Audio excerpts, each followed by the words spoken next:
প্রিয় দর্শক বন্ধুরা, আসসালামু আলাইকুম।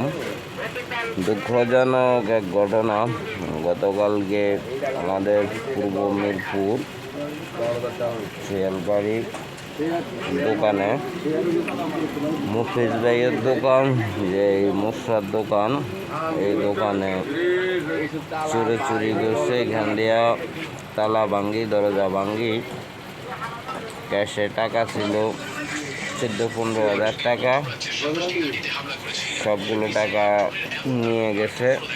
এবং কি এইখানে একটা টিভি ছিল, যে সবাই দেখতো, খেলা বলেন, নাটক বলেন, ছবি বলেন, এভরিথিংয়ে দেখতো। ওই টিভিটাও নিয়ে গেছে। অনেকে এলাকার আসছিলেন, ভাই টিভিটা দেখছেন, যদি কারো চোখের সামনে পড়ে তাহলে একটু ইনফর্ম করবেন যে যারা চুরি করছে কোথায় যদি লুকিয়ে রাখে টিভিটা, তাহলে হয়তো চোরটা ধরার মতো একটু ইজি হবে।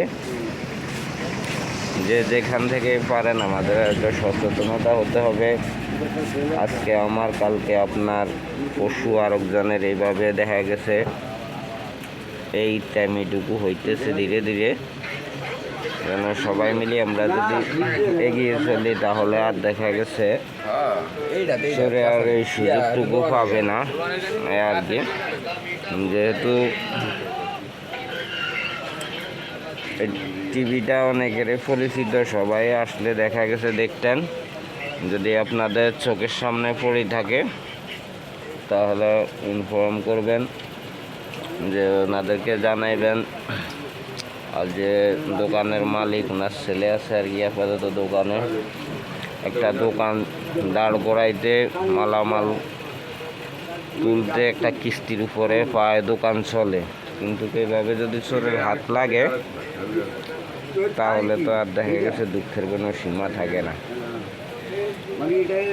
কি করণীয় এই আর কি। আপনারা লাইক, কমেন্ট, শেয়ার করে দিবেন। এবং সবাই দেখতেন প্রতিদিন এখানে টিভি থাকতো। ভিডিওটা লং করলাম না, আপনারা লাইক, কমেন্ট, শেয়ার করে দিবেন। আপনাদের শেয়ারে অন্যজনের কাছে চলে যাবে ভিডিও, তাহলে হয়তো যে আপনার শেয়ারের মাধ্যমে চোরকে খুঁজে পাওয়ার সম্ভাবনা থাকতে পারে। কেউ যদি চোরাই টিভি পান, হয়তো একটু যোগাযোগ করলে হয়তো ধরতে ইজি হবে আর কি। মুফিজ ভাইয়ের দোকান শিয়ালবাড়ি মসজিদের কাছে, পূর্ব মিরপুর শিয়ালবাড়ি মসজিদের কাছে দোকান, মুফিজ ভাইয়ের দোকান। যোগাযোগ করলে হবে, যেখানে যদি কেউ পান এইভাবে চোরাই কিন্তু একটা টিভি, তাহলে যোগাযোগ করবেন। তো ভালো থাকেন সবাই, সুস্থ থাকেন। আল্লাহ হাফেজ, সবাইকে ধন্যবাদ।